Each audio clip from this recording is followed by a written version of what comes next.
Right, let's get to Manchester United now, because Ruben Amorim's side travelled to Brentford today after another successful night in Europe midweek. How impressed were you with them? Because it was a good performance. This was against the best defence in La Liga, Athletic Bilbao. And this is a great stat, only unbeaten side in European competition this season, Manchester United. Yeah. Who would have thought it? Well, I mean, you talk about the kind of disparity between a domestic campaign and European. But like, it actually went beyond that, I think, because that was their performance of the season. Yeah. And I think one of those as well, I mean, let's not get ahead of ourselves here. They've still got issues, they've got recruitment. But it is one of those where you can start to pin it to, it's kind of like, this is a statement performance to Amorim in terms of what they're about, what they want. And also, under pressure, going to Bilbao, there's all this, like, in Bilbao, there's always all this emotional momentum. Yeah, you know it well, don't you? Well, yeah, my mother's from near the area. I always fly in, but there's been this emotional momentum about getting to the final, because obviously it's in the same stadium. Yes. And United just rendered all that irrelevant. They kind of steamrolled it. It could have been worse than 3-0 for Bilbao, and it was it was a performance of real impressive conviction, especially given how easy it would be at the moment for Manchester United to kind of just slip into doubt. Something goes wrong, and it's like you can see everything spiralling. Instead, there was just this certainty about it and this assurance. Yeah, it was very impressive. They didn't go on, as Miguel mentions, they didn't go on to get that fourth in the second half. Was that the only negative from? That wasn't a negative. Have they done for enough? Me. That wasn't a negative for me. I think they were absolutely in control. They were ruthless when they had a man advantage. Bruno Fernandes was outstanding. It was, I think, the best performance from United so far this season. And look, I've been on here and I've pointed out various things about United, but there is not one single thing I would look at that performance and the application within that performance and suggest was a negative. I'd be very surprised now if they don't make it all the way to the final and maybe even win that competition. Yes, I think some of us actually said they might win it last week, but I'm saying nothing. Look, it is an all or nothing. After the event. I did say it last week. It is all or nothing for them, after the domestic season. Potentially they could still, I don't want to say it, finish 17th. I've said it out loud. So could this be career defining, do you think, for Amorim? If they miss out on Champions League, how much damage will that do them?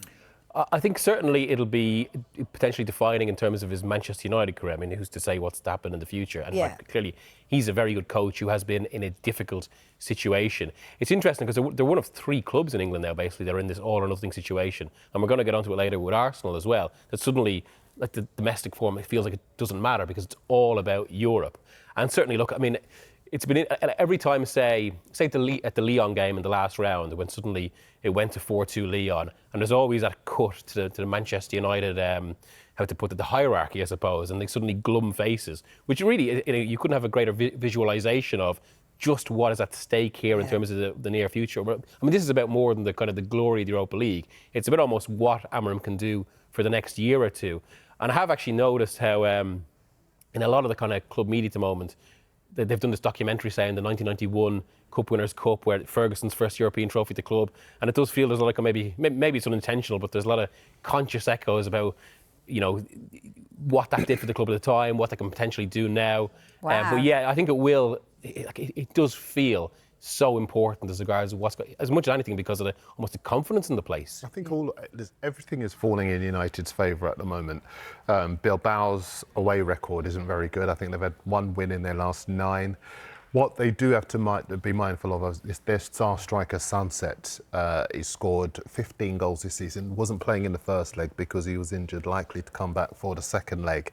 But as you've been saying, in the short and medium term, as far as United are concerned, and we will talk about this with Arsenal, this is era-defining. Because if they were to get into the Champions League, that would help massively in terms of the calibre of player that can attract to the club.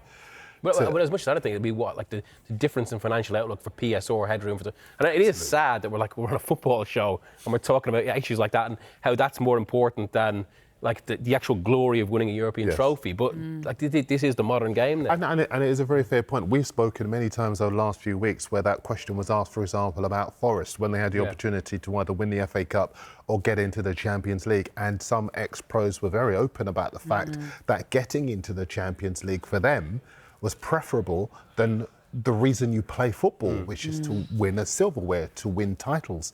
But the bottom line is that what clubs want to do is move to the next level and to be able to attract those players who, in many cases, say, are you in Europe? Are you in the Champions League? that's so important in many cases. And for Manchester United, listen, Sir Jim Ratcliffe spoke to Gary, set out his long-term ambitions and his short-term ambitions as well.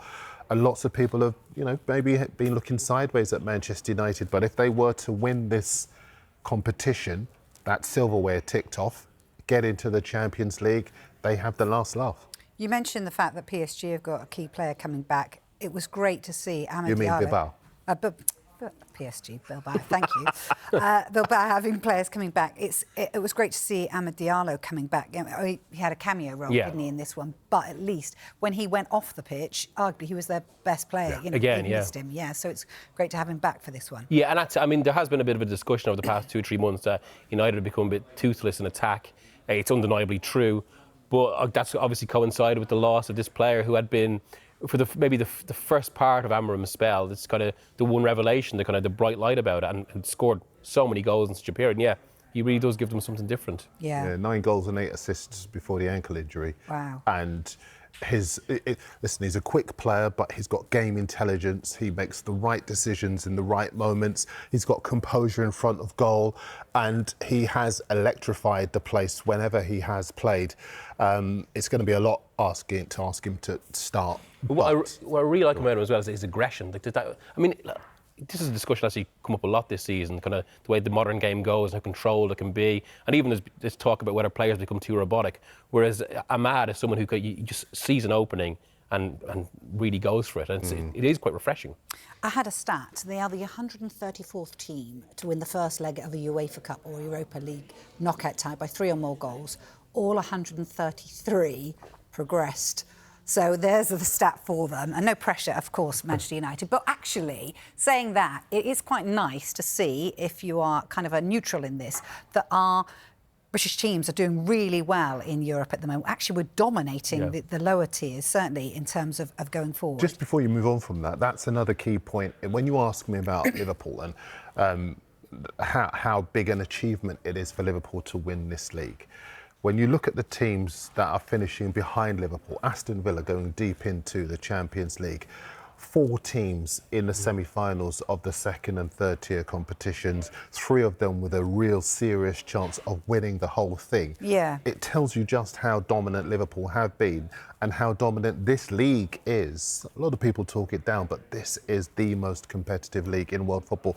Lots of the players who can't get into the top teams in this country walk into teams on the continent and are key players at those clubs as well. Yeah, you make an interesting point. If either Spurs or United win the Europa League, it means we potentially have 6 Premier League teams in the Champions League. I'll let you deal with that one.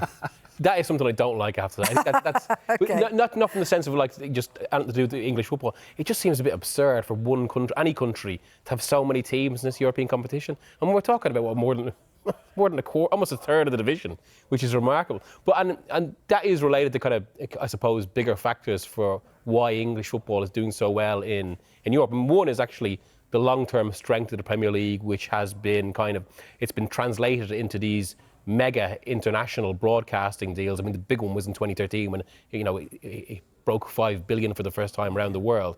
And from that, we're in a situation now where the Premier League collectively can pay 2 billion more in wages than any other league in the world, even more than La Liga, which has been for so long, had Messi, Ronaldo, was kind of seen as the League of Stars. And for all people might think that's just numbers. Well, what do those numbers translate to? If you can pay more wages, you can pay for the best players. Yeah. And hence there's this concentration of talent in English football.